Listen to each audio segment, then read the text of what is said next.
My dog likes to come in and get on my Zoom calls. My dog just heard your dog and came in.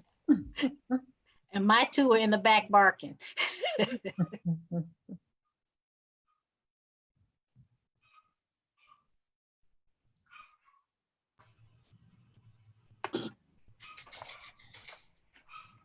All right, let's see.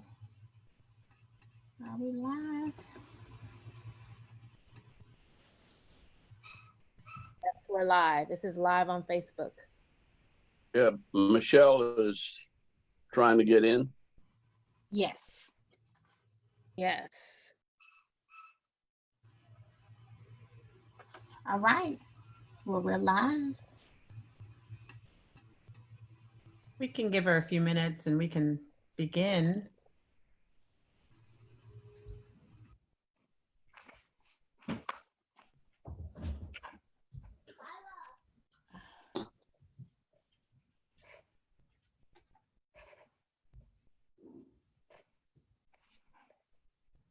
Okay.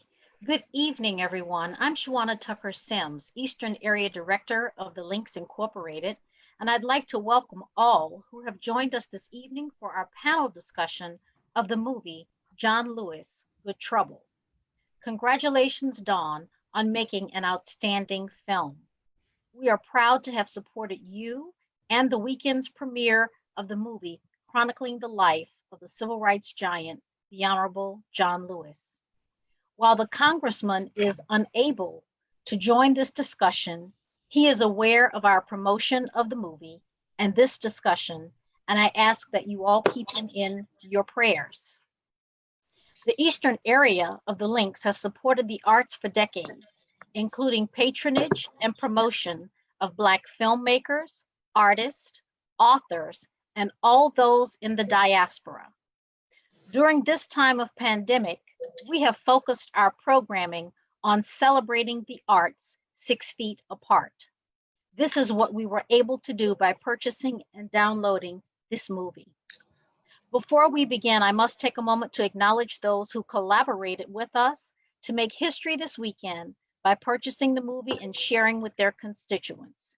The Western Area Director, Lorna Hankins, and our Western Area Link sisters, Mr. Ronald Butler, Northeast Region Sire Archon of Sigma Pi Phi Fraternity Incorporated, his members, our fellow Divine Nine sisters and brothers, Reverend Jonathan Augustine of St. Joseph AME Church in Durham, North Carolina.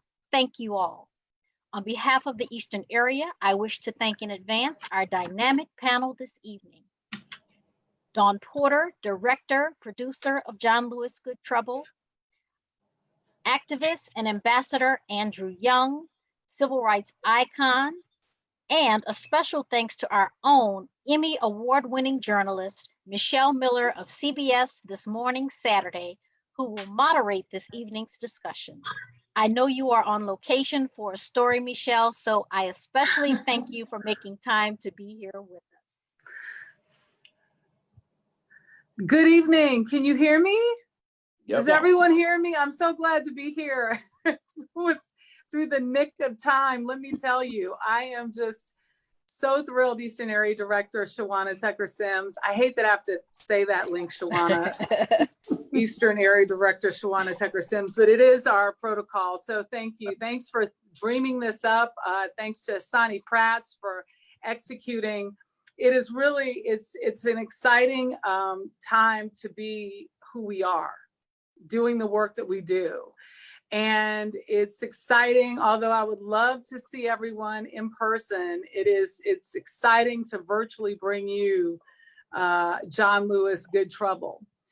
Tonight, we're honored to have with us, as you mentioned, civil rights icon, Ambassador Andrew Young, former ambassador to the UN, former mayor of Atlanta, civil rights activist. And the reason why, you know, I'm married, man married me. I have really good, the man's the man, as far as I'm concerned. So thank you so much, Ambassador Young.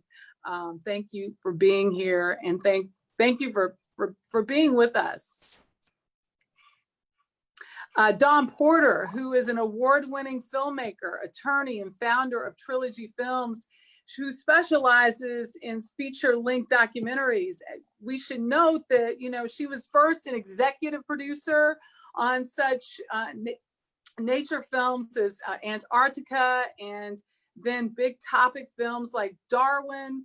But then she went into directing and became a real documentarian from a filmmaker standpoint through Gideon's Army, Trapped, and Spies of Mississippi before she both directed and produced the film John Lewis, Good Trouble. So we appreciate you being here. And Tamika Mallory, who is an activist and outspoken champion for social justice issues and advocate for civil rights issues, equal rights for women, healthcare, gun violence, police misconduct, you name it. If there's something that needs her attention, she's on it. She's a founder of the Women's March, and she is currently on the front lines right now, getting into what Congressman Lewis would most affectionately call good trouble. So without further ado, we wanted to bring you a message from Congressman John Lewis. He is really upset he can't be here. But he did bring us a letter, and I'm going to read it to you right now. He is a man of intention. He says, "I'm truly sorry that I cannot be there with you in person today. I'm doing my best to take precautions with my health, and I expect that you and your communities continue to do the same. There is work to be done, and we must remain healthy and strong to tackle these challenges head on. I wish I could be there with you, and I will be watching along with you from home. Hello, Congressman." He notes that the late storyteller Toni Morrison said, "You are your own stories and therefore free to imagine and experience what it means to be human. And although you don't have complete control over the narrative, no author does," she says, "I can tell you, you could nevertheless create it. Although you will never fully know or successfully manipulate the characters who surface or disrupt your plot, you can respect the ones who do by paying them close attention and doing them justice." From the Congressman, "I am grateful to Ms. Dawn Porter that she is doing my story justice. What she has created through Good Trouble shares my narrative and more of this country's narrative, feeding the appetite for truth. So," he says, "thank you, Dawn. Thank you for the honor of having my story told and those of the remarkable and pivotal characters in it. There is something incredible about this moment in history," he says. "Our world finds itself grappling with a new threat, a global pandemic, which illuminates the fissures in our society's connective tissue." That's poetic. "From physical and mental health care to employment, to the economy, to housing. Though millions of families across the globe have been harmed by this virus, the communities who have been hardest hit are the communities who seem to always be hit hardest. This is not right. I am encouraged by the increased dialogue, the urgency, and the action to heal the wounds of the colonized world's racist past and present. We are all deserving of the right to thrive. And I hear the cries of anguish, especially from our young people, who demand that the emotions felt by persons under the weight of oppression have a safe space to be heard, respected, and soothed. We march, we dialogue, we communicate, we organize, we legislate, and we expect accountability. I am grateful to the Eastern Area Links, yay, for their support of this film, their commitment to continuing the fight for social justice and voting rights. Ms. Mallory, thank you for picking up the torch and carrying it. Keep the flame going. The fight continues. To my good friend, Ambassador Young, thank you for being here tonight. Thank you for your long friendship. As a person who appreciates Black art, Black journalism, for the leadership of documentarians like Ms. Porter, who pause us in this moment in time to remind us to reflect where we have been so that we can chart the course of where we need to go. I hope that the information in Good Trouble inspires families of all races to engage with themselves, then each other, And then finally, our greater communities about our responsibility to undo the damage that has been done. It is imperative that we continue the work to dismantle all that denies love, dignity, and the pursuit of happiness from being generously distributed to each and every one of us. We have come so far, but we have so much more to do. Thank you for your contribution to the fight. Woo! Very good letter. Man, the man can speak, he can write too. Don Porter. I mean, this question seems so trite now, but I have to ask it. What brought you to John Lewis? I mean, what brought you to this man? You know, hearing that letter, which does, you know, kind of take my breath away, which he does so often, but so many roads lead to Mr. Lewis, you know, and are begun by Mr. Lewis. And he continues, you know, through those beautiful words and through his acts. So as you know, you remember, I did the 4-part Netflix series, Bobby Kennedy for President. And so you are a star. I'm everywhere, like mold, you know. You are. But in that series, Mr. Lewis was a star. You know, he spoke about the fact that he'd volunteered for Bobby Kennedy's 1968 campaign. And one of the things that he had done was to help organize that Bobby Kennedy's speech in Indianapolis in the Black community. That was the night that Reverend Dr. King was murdered. And there was a question about whether Senator Kennedy should address the audience. And a number of his aides were saying it was too dangerous, there would be rioting. And John Lewis was among the people who said, no, you must speak to them. And he did.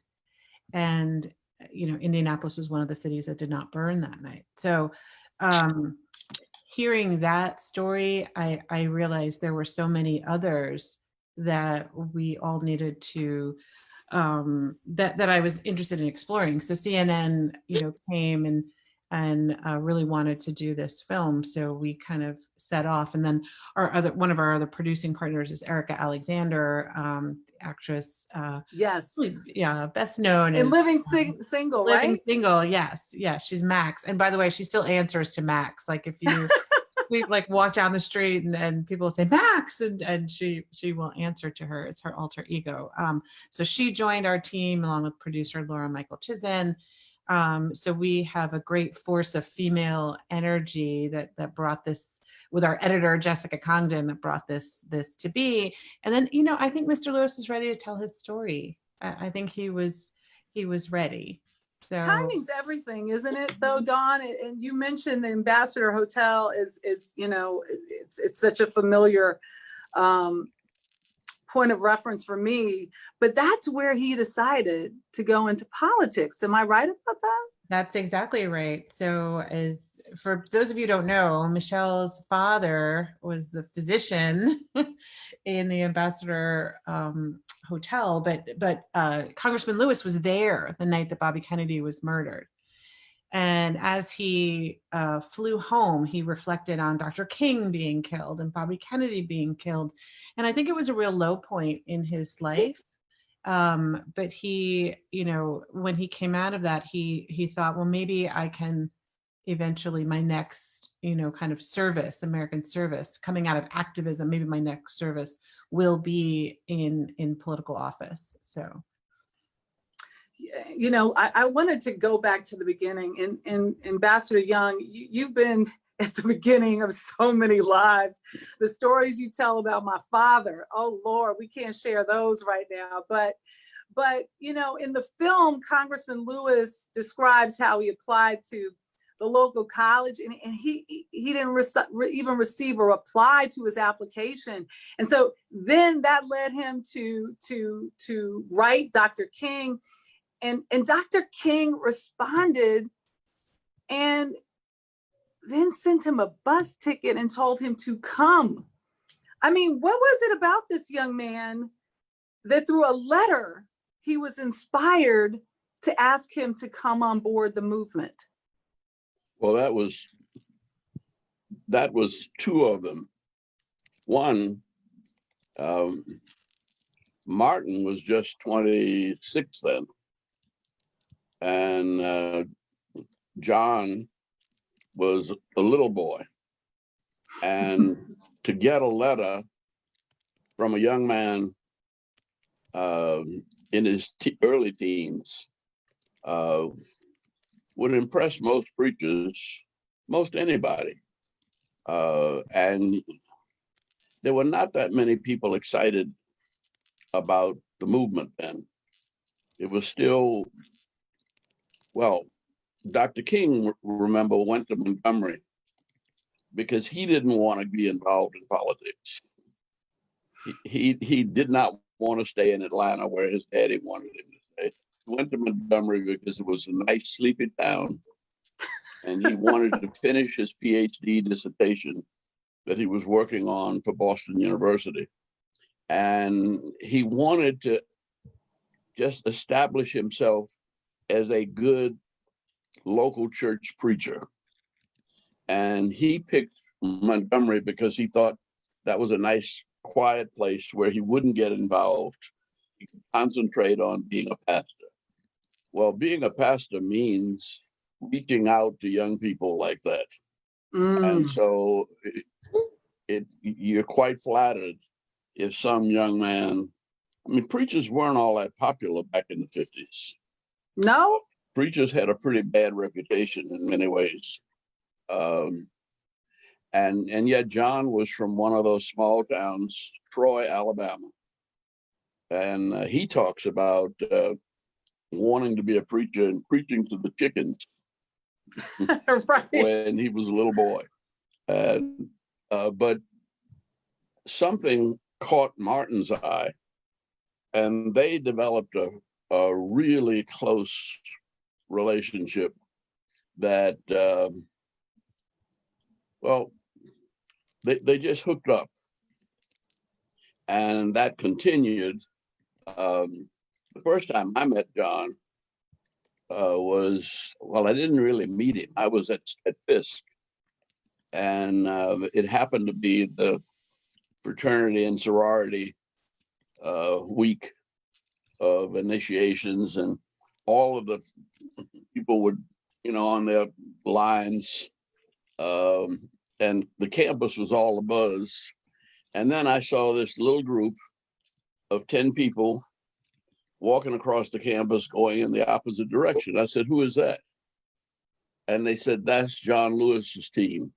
I said, "What fraternity are they?" "Well, they are the civil rights movement on Fisk campus." And everybody had been involved, but there's still a couple of restaurants that have not been integrated. And John, every time he gets a chance, gets a group and takes them out to test the desegregation plan that the students had developed to desegregate Nashville. But for the people on this, I mean, I would not have been at Howard one of the people going to test restaurants. I would have been in the fraternity line, and he's always been a person who, went by his own drummer. And I say that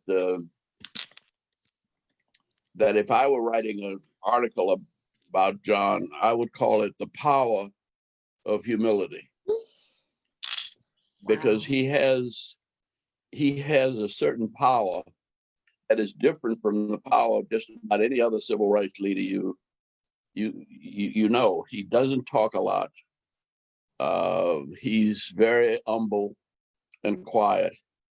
And yet, when I was in New York and first saw the Nashville sit-in story, I had just bought just moved to New York, working with the National Council of Churches, just bought a house in Queens. My wife, first wife, was 8 months pregnant with our second child, and no, our third. And the Nashville Sit-In story comes on. And at the first intermission, she says, it's time for us to go home. And I said, we are home. This is our home. She said, no, this is New York. This is not my home. I said, well, what do you want to do? She said, I want to go get in with them. And she wanted to go get in some good trouble, sounds like. Get in some good trouble. And I said, but we just bought this house. We just got this job. She said, sell it and quit it. And I said, well, what are we going to do? And she said, I don't know. The Lord will work it out. So essentially, but it was the impression of the students. And John Lewis was one of the features of that film. He didn't say much, but there was a certain magnetism about him that made you want to do what he was doing. And we sold our house. I quit my job, and we came back to Atlanta, ended up in Atlanta.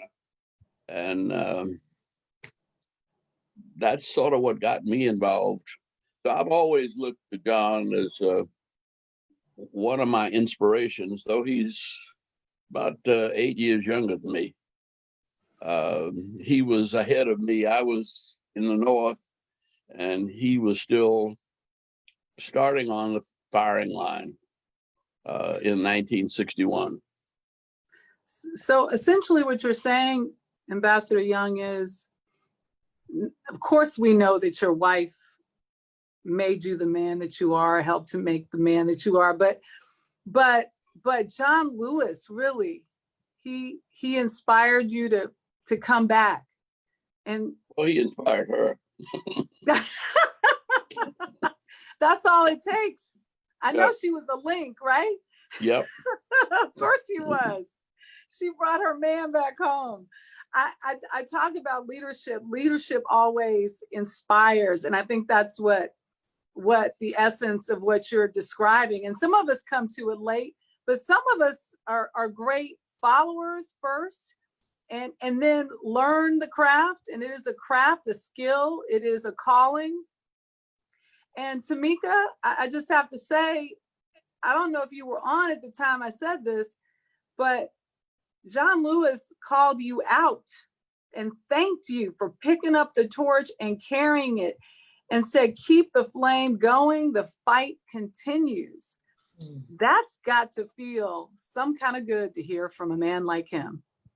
Yeah, well, first of all, I'm so thankful for the opportunity to be on this panel and in this discussion with such distinguished individuals. Dawn, your work is obviously incredible, and I am just so honored to be able to share space with you. Ambassador Young, obviously, I'm having a total fangirl moment. I'm over here oh my God, oh my God, oh my God.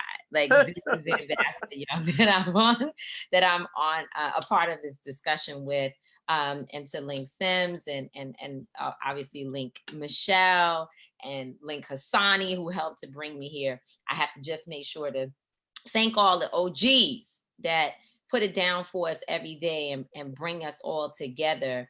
It feels great to have Congressman Lewis speak positively about me and to give me that charge that we have to keep it going and to thank me for my work. It feels good to have Beyonce drop a line in her recent song saying, if we need another march, we're going to call Tamika. Those things feel good, but they also come with incredible responsibility. It feels like a heavy load because that it's not that I'm cute, it's that people have an expectation that I've stepped out and I've said that I want to lead and I have exhibited leadership qualities, and therefore the sacrifice and the stretch and the bend that we have to take on when we want to be leaders in our communities and leaders of a group of people in a society where we are truly left behind, disenfranchised. Folks don't have time to play with you. You know, they're not investing in you for the purposes of helping to increase your personal platform. They're investing in you. They're speaking of you and uplifting you so that you can go out and do some real work. And sometimes that's scary because we all fall short. We all fall short. You know, it's some days that I don't know if what it is that I'm doing is really making a mark. But then we get things like Breonna Taylor's law passed. Then we get things like, cops fired, cops arrested. And so you realize that at least from an incremental standpoint, we're doing something. I do think in this moment, there is a major cultural shift that is happening. It's a long time coming. It's difficult. There's going to be opposition that pushes just as hard as we push. But at the same time, you do feel, you kind of know that people have decided that what we are witnessing in this country cannot continue. And of course, we can in no way excuse or ignore COVID-19 and how having people sitting in their homes, literally watching murder happen in the palm of their hands every day has affected the mental psyche across the world and shifted people to focus on what is now being called the Black Lives Matter movement.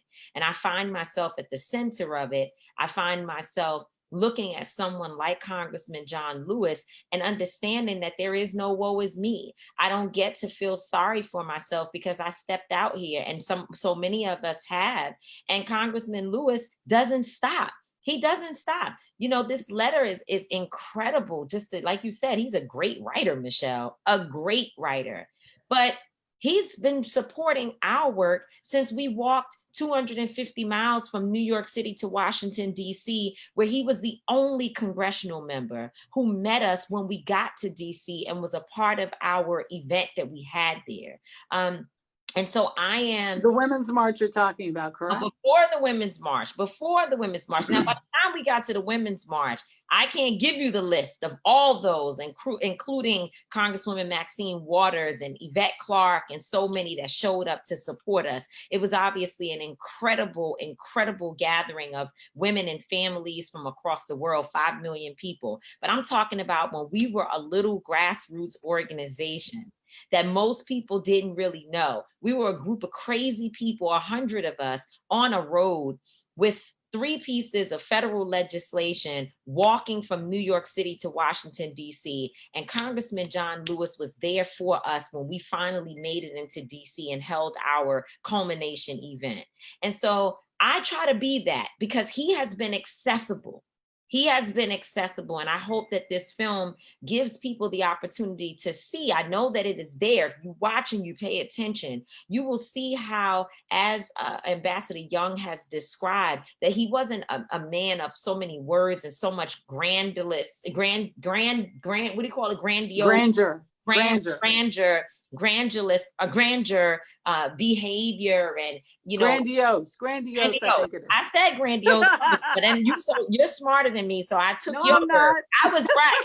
So grandiose, behavior and attitude, that's not who he is. He actually is a person who's extremely humble and accessible, and he's willing to talk to everyone from Ricky on the street corner and Ray Ray all the way to people who are who may be, coming from Buckingham Palace. And that's what I want to be. That's what I want to be. And I think he's an incredible example of what we as leaders and activists and organizers should be striving for. Yeah, no, and it's not always easy. I mean, you've been hit, he's been hit, Ambassador Young's been they tried to take him out. I mean, it's words, deeds, all the way around. I looked at this film, Dawn, and I have to say that there were so many things coming at me. There was this history, this incredible history. There was this we've made it this far and we pushed the envelope. There's this, you know, oh, we stepping back. I want to know, because I know you have to go in a few minutes, but I want to know, what do you want people to come away with after viewing this documentary? Well, something you're saying, Tamika, is really speaking to me. And one thing, and I'd be curious to hear what the ambassador thinks about this, but it is not my sense that John Lewis, as a young man, set out to be the leader or the center. He says, you know, and if you watch the film, when people are coming up to him, he says, I was just trying to help out. And it turned out that he, like you, had a gift for organizing. So he naturally, just as you have ascended by virtue of skill and people recognizing something in you. But that, what all that is what I would say to you is, we need you to not exhaust yourself, and you taking time for yourself. That is why I included that he loves art and he loves dance and he is silly. I didn't include, which I should have, is that he loves to go to Costco. Like, he is a regular person. And when we speak about humility, I think what it was so striking to me is, because he's not about himself and not about increasing his popularity or wealth or platform, he's very peaceful. And he does what he can do because it gives him joy. So, you know, but he was operating in a world without social media, without 24/7. It was a little bit easier to carve out. And even then it was very difficult. So because we need you, and you feel that responsibility, which I appreciate you taking on, we also need you to be your full self, your full fun self, your young self. You're not always have to have the answers, because none of us have the answers. So, but also that, you know, the last thing I would say about that is, please lean on us and don't feel that you have to, these problems haven't been solved since the beginning of time. So all each of us can do is write what's in front of us. And that is what I love about the congressman, is he was like, there's a problem. What can I do? You know, what can I do? And, you know, during the making of the film, so we followed him for about a year. And during the making of the film, I would say, this happened and that happened, and I'm upset, and I'm, you know, da, da, da. And he would just kind of steer me to, well, what can you do? And it's a subtle thing, but if you start thinking about what you can do, you know, you don't drive yourself as crazy about all of the problems that are out there. So what I hope people, Miss Tamika, and everybody watching, and we know the links are this can do, if anybody can do, you know, We can do we it. need to go back to the moon, call the links. So I hope people are energized. I hope we are proud.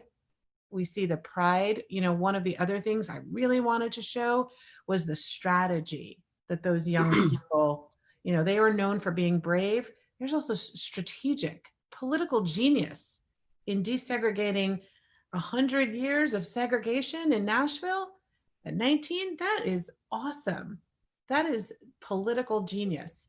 And knowing that that is our history, of which the ambassador is well aware, that is our history as much as anything else that Black people do. So that is what I want to celebrate, to point out, you know, and to share. And I hope that that gives people a sense of, there are good people. He's also just a good person, you know? Yeah.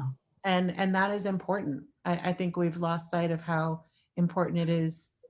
You may not be able to solve everything, but you can, you know, right from wrong, and you can be a good person. You can make those individual choices every day. Yeah.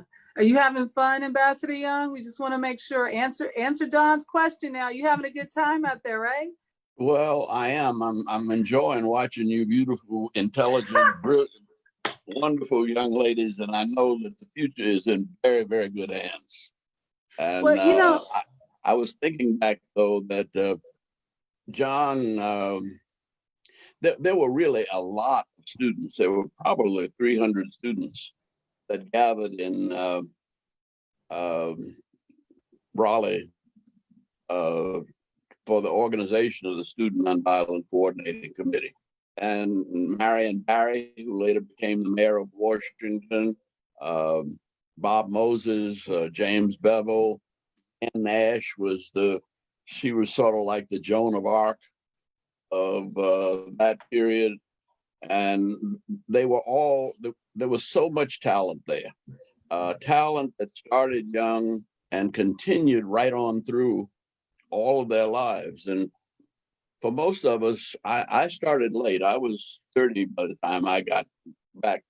I started out in a little country church and went to New York and then came back. But most of them started in their student years. My student years at Howard, I was trying to be like your daddy, Michelle. And he was What a was that wild like? man on Howard campus. But coming back into the South in the movement, both Martin Luther King and John Lewis were sort of hands-on, lay back, and everybody's fighting for leadership, and somehow they get pushed forward. And I think that leadership is a burden that is placed on you. And we used to sing the song, "Freedom is a constant struggle. We've struggled so long that we must be free." And I think it's good to see all of you all carrying on. I was talking about something that happened in 1960, and this is 2020. It's 60 years.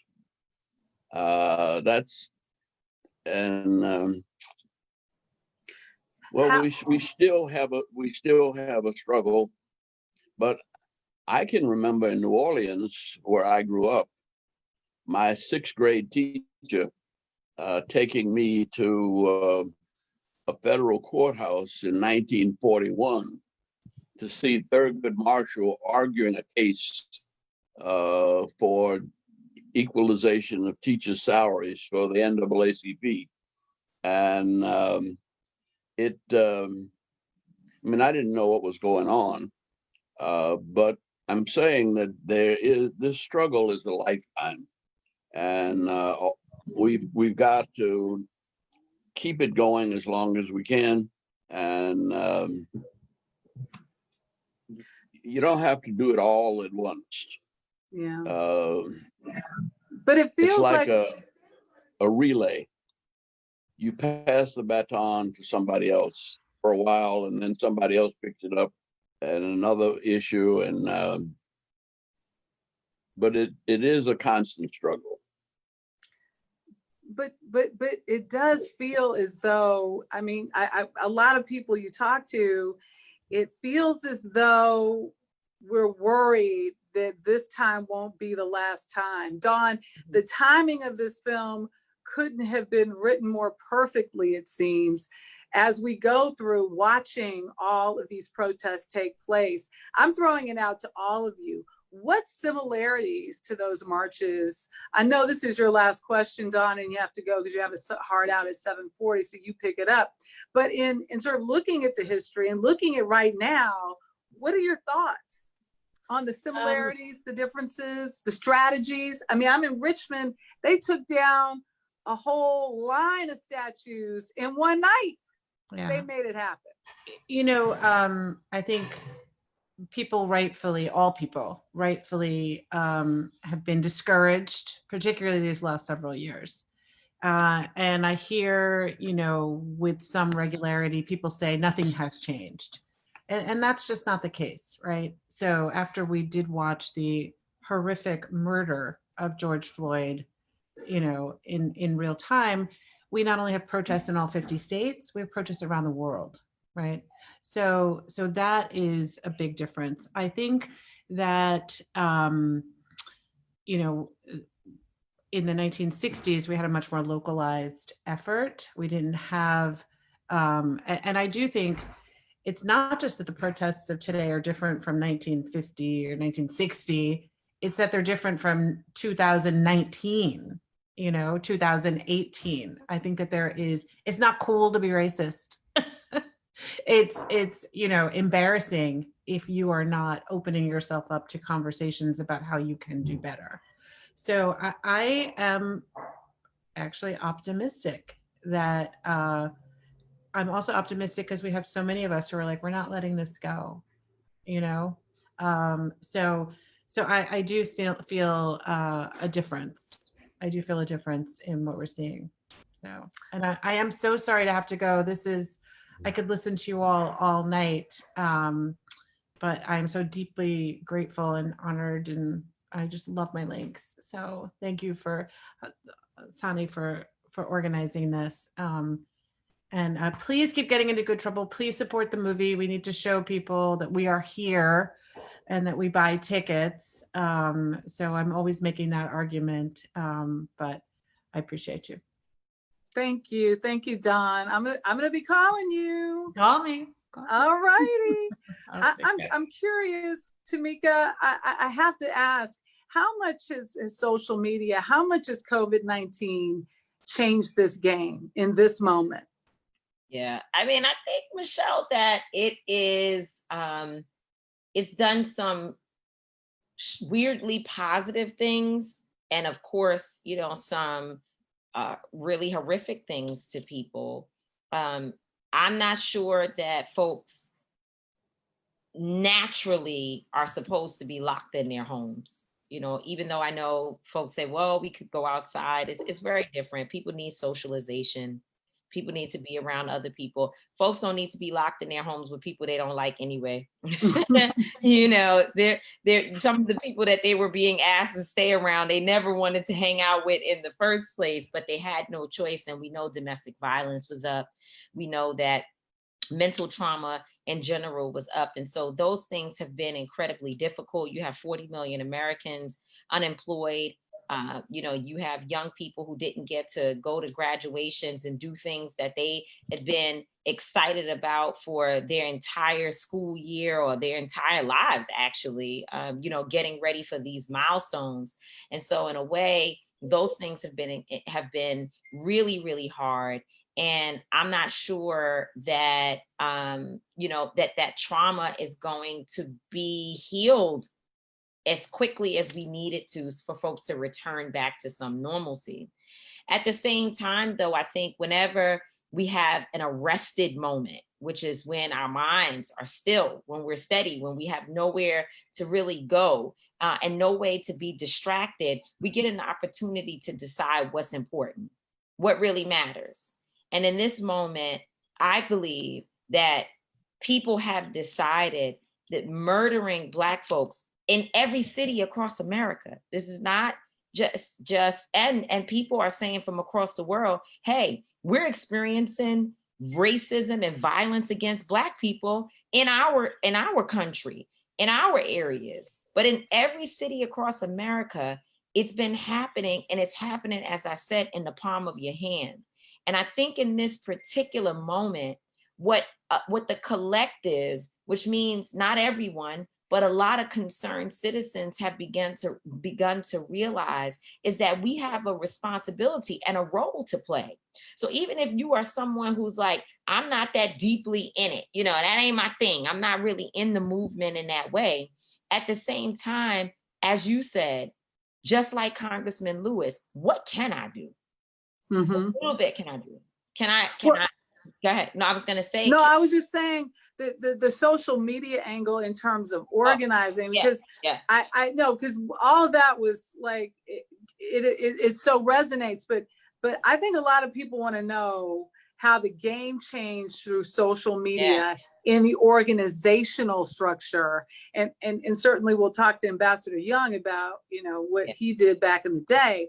But how's it changed things now? You know what? And it's so funny because I learned from my teachings with the Reverend Al Sharpton when I worked there for a very, very long time, for over 14 years, that no matter what the moderator asks you, make sure you speak about your point, right? Like the moderator could ask you about anything and you still talk about what you want to talk about. But you did ask me a specific question about social media. Mark Morial and the Reverend Al Sharpton that's their mantra.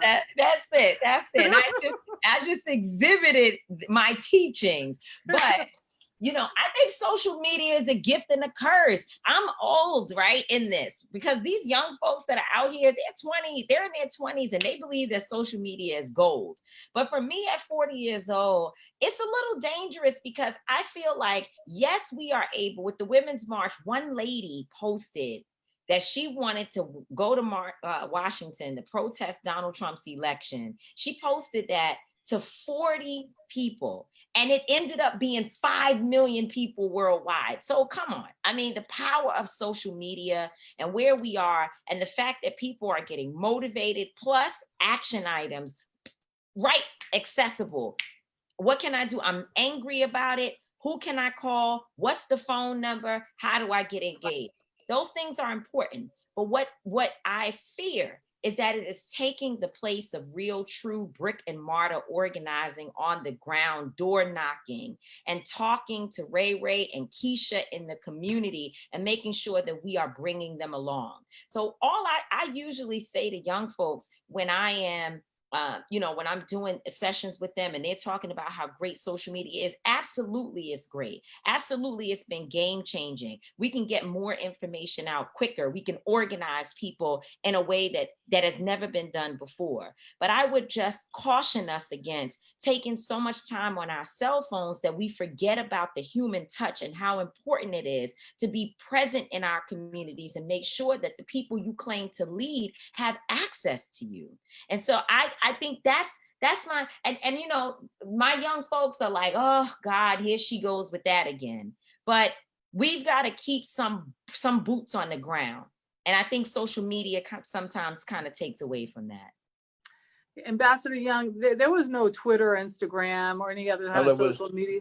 I mean, we didn't even, cell phones, we didn't even have telephones. I mean, you realize, so how did you do it?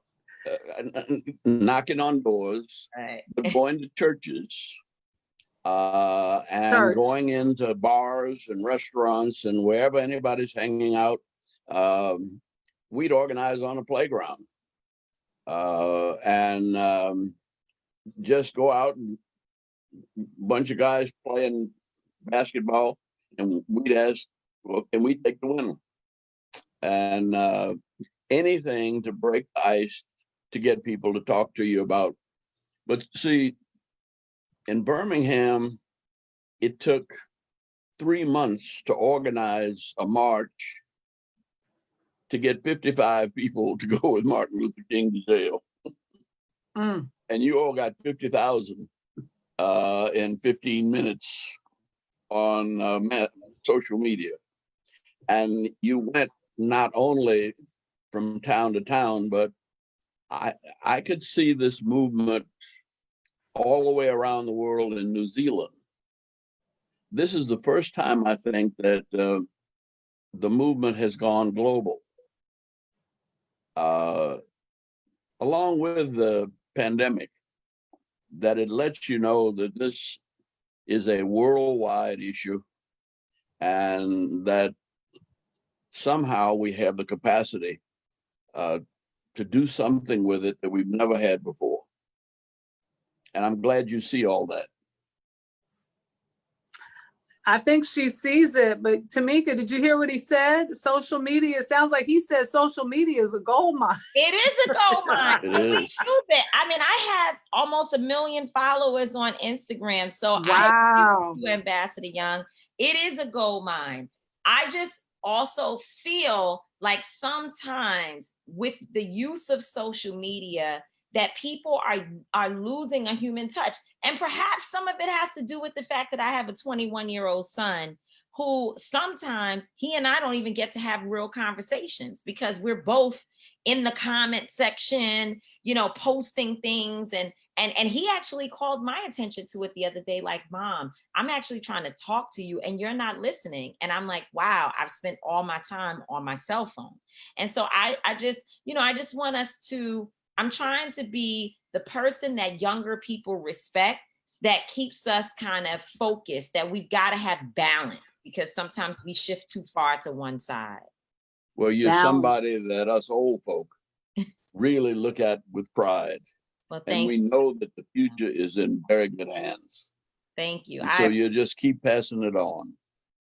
Yes, sir. That is my mission. And it is, I guess, my responsibility. And I certainly want to live up to it the best that I can. And when you don't see me doing it, I'm open to be challenged. Balance and pride. And it sounds like, we have the links, we have the connecting links, we have the arrow links. They're all in favor here. And with that, I want to thank all of our guests, the Eastern Area Director, and all that put this talk back together. I'm going to turn it back over to Madam Area Director, Shawana Tucker-Sims. Thank you so much, Michelle. I appreciate that. And I would like to acknowledge that our national president, Dr. Kimberly Jeffries Leonard, has been on and joined us this evening. So thank you for joining us, Madam President. Thank you to our panelists and our moderator for such an enlightening discussion. And thanks to all who joined and for supporting the movie this evening. As you have heard tonight, the best way that we can honor the legacy of John Lewis, Ambassador Andrew Young, and all who have come before us is to get into good trouble by voting and by filling out your census forms. We are encouraging all of our members and all of you to vote and complete those census forms as if your lives depend on it, because they do. At this time, we will now share the trailer clip with all of you, and I wish you all a good evening.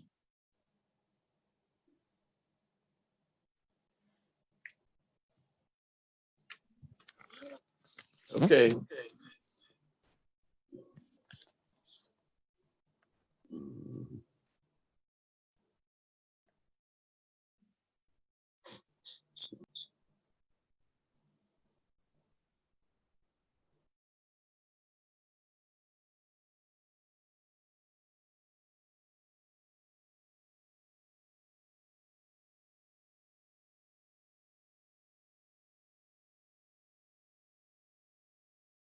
To the world, with hundreds and thousands of Negro citizens denied the right to vote. Congressman Lewis gave us the blueprint to organize and to legislate.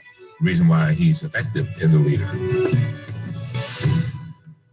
is because he lived it. He made a decision to launch an orderly, peaceful, nonviolent to organize and to legislate. Our orders to disperse that march will not be fixed.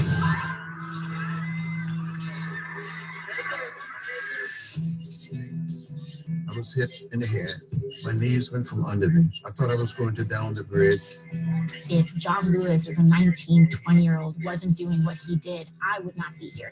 We will march with the spirit of love and with the spirit of dignity that we have shown yesterday. The whole time he was in the movement, it was frightening, knowing the danger, knowing what could happen.